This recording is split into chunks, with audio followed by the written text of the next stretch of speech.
6 గ్యారెంటీల అమలు విషయంలో చిత్తశుద్ధితో ఉన్నామని బడ్జెట్ ప్రసంగంలో ప్రకటించారు ఆర్థిక మంత్రి భట్టి విక్రమార్క.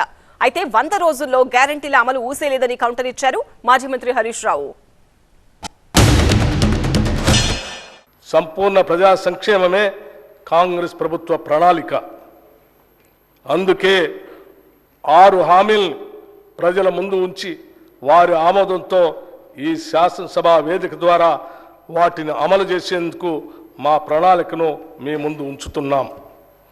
హామీ ఇచ్చిన 6 గ్యారంటీల్లో 2 గ్యారంటీలు మేము బాధ్యతలు స్వీకరించిన 48 గంటల్లోనే ప్రారంభించి కాంగ్రెస్ ప్రభుత్వ చిత్తశుద్ధిని నిరూపించుకున్నాం.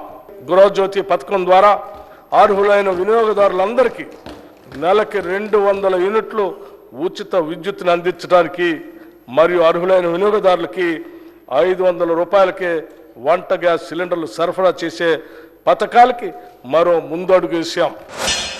అసలు బడ్జెట్ ప్రసంగంలో ఎక్కడన్నా 100 రోజుల ప్రస్తావన ఉందండి? ఆల్రెడీ 60 రోజులు దాటిపోయింది, మిగిలింది 37 రోజులు.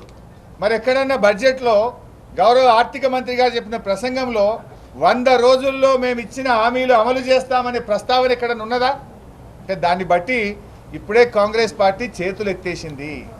100 రోజుల్లో మేము చెయ్యలేము అని చెప్పకనే బడ్జెట్ ప్రసంగం ద్వారా ఇలా రాష్ట్ర ప్రజలకు చెప్పింది కాంగ్రెస్ పార్టీ.